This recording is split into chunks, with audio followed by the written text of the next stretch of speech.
Hi everyone, and welcome back. Some tricks in Quake require extreme precision, where you have to maneuver through tight spaces with pixel-perfect accuracy. Some tricks require incredible timing, where jumping or moving a single frame too late will result in failure. Other tricks simply require extraordinary luck, relying on a single freak event or a long series of random elements which all need to come together in a single run. Then there's this trick on E2M3, which requires everything all at once. What you're seeing here is a double off-the-wall curling ogre grenade jump. And even if it looks hard now, trust me, you're probably underestimating it. The runner Muty is the only player to perform this trick since it was invented by Peter Horvath in 2005. In this video, I'll talk about the history of runs on this map and how Muty managed to fight truly astronomical odds to become the new record holder. I hope you like it.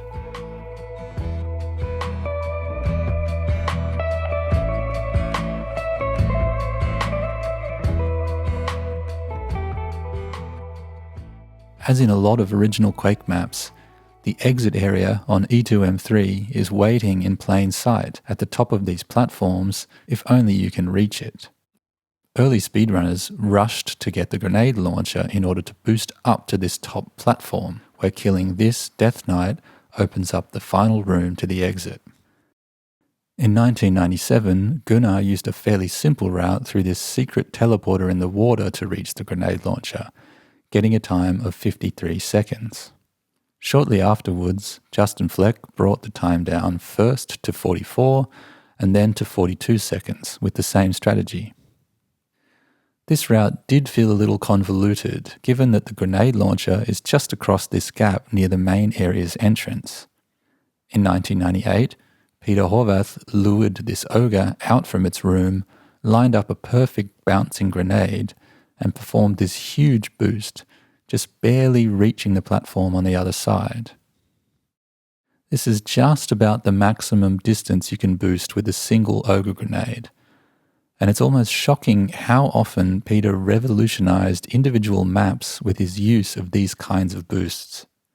Back in the late 90s, ogres all just seemed determined to help him out wherever they could, and Peter's mastery of the trick was unmatched.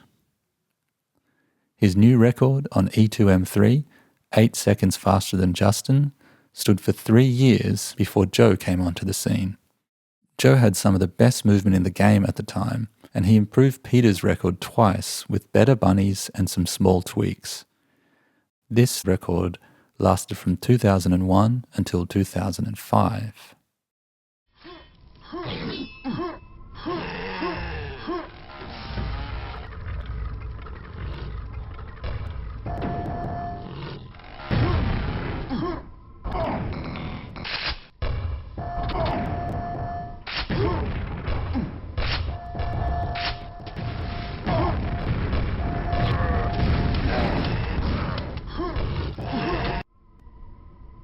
By this time, Peter had been at the top of the game, producing some of Quake's most popular and impressive speedruns for more than 7 years.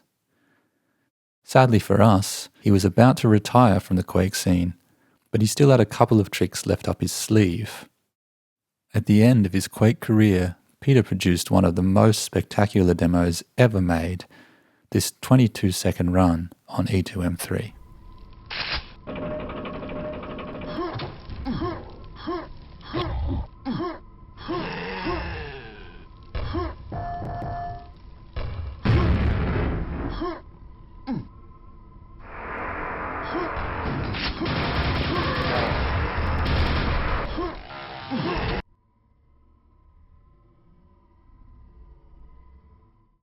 No one had seen anything quite like this.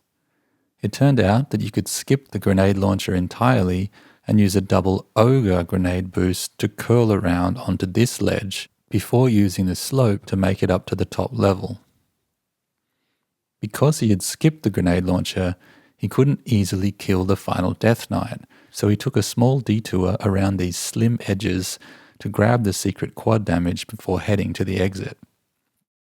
This complete rework of the route crushed Joe's previous demo by 9 seconds. This demo wasn't the first instance of a double ogre grenade jump in Quake.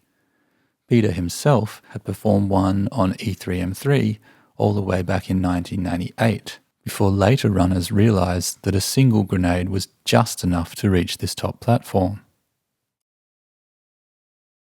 Probably the only truly comparable trick was also done by Peter a couple of years earlier, this curling off-the-wall double grenade jump on the single-player remake of Quake's first deathmatch map, DM1.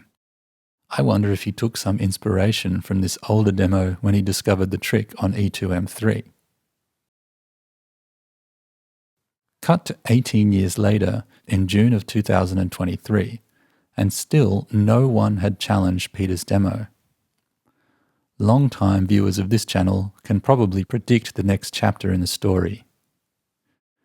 Modern runners improved the basic movement in Quake so much that almost all demos from the previous generation could be beaten if only they could recreate the necessary tricks.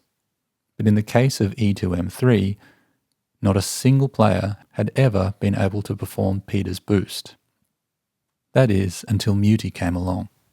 Fresh from improving some of the most difficult runs in the game, including Peter's infamous nightmare 100% records on E4M2 and E1M6, he apparently still needed a challenge and set his sights on E2M3.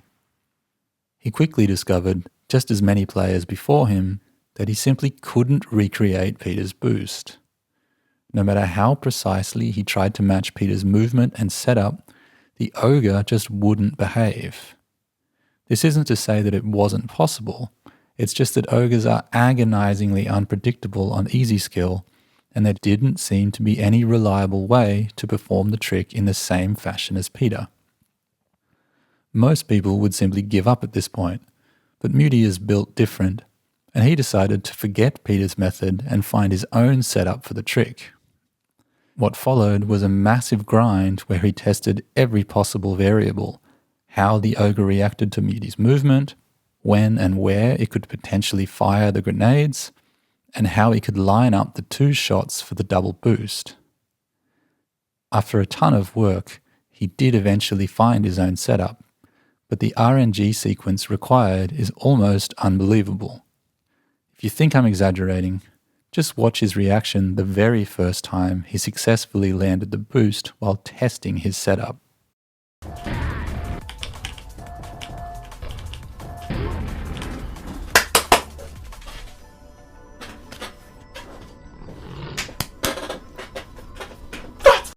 Oh, dude.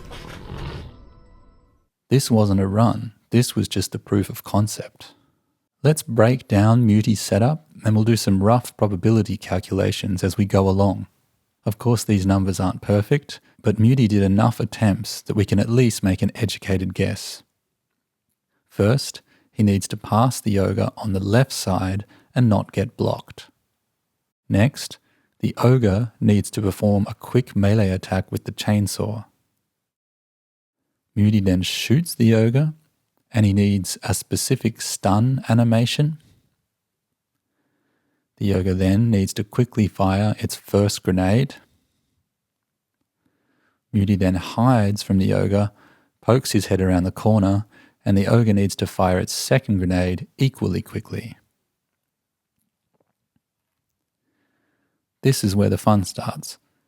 Assuming Muty times his jump perfectly so that the second grenade bounces off the wall and hits him at the exact moment the first grenade explodes, then the chances of the boost doing enough damage at the right angle are maybe about 1 in 20, and that's being generous. Independent of Muty's skill or precision, ogre grenades are simply incredibly random as to how much damage they do and how far and high they push the player. Here we're watching multiple Muties doing everything perfectly, but just not getting the necessary height from the boost. If you want to know what heartbreak looks like, then this clip captures it pretty well. Pay attention to the player in white in particular. So that's just the RNG for the boost. Maybe once in 1700 attempts, everything will line up as it needs to. But that's not even the end of the RNG for this run. Once you're near the exit, the second Death Knight has to avoid blocking you, and the ogre inside the exit room has to stay out of your way as well. So all in all, roughly every 7,000 attempts, you'll get the luck required to finish this run. And then you have to be as good as the best players in the world and keep your cool when everything works out. Not even Muty is perfect in this respect, and while streaming his attempts, he had his fair share of bad chokes. This one in particular is pretty hilarious because it starts with him being so cocky and ends in disaster. But yeah, for whatever reason, I don't know why this is a thing, but like, I can just dodge this guy on the left. He's gonna try and chainsaw me, stun, and there you go. Oh my god, how can I throw this hard? No! No! Oh, I should have shut the f and focused. Finally, after failing over and over and over and over and over again, on the 13th of June 2023, Muty did this run.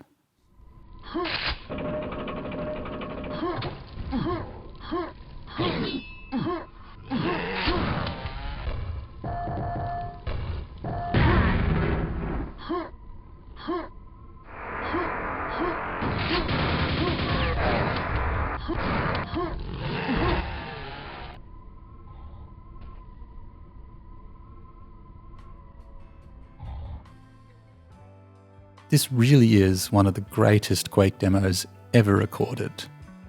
I've barely touched on the general movement throughout the run, but needless to say, it's perfect. Muty's ridiculous setup worked, and he clutched the double boost, nailed the quad sequence, squeezed past the Death Knight and the Ogre, and launched into the exit for a time of 21 seconds. Peter's groundbreaking run finally toppled after 18 long years. And with that, it's time for the customary slow motion replays. Congrats Muty, and GG.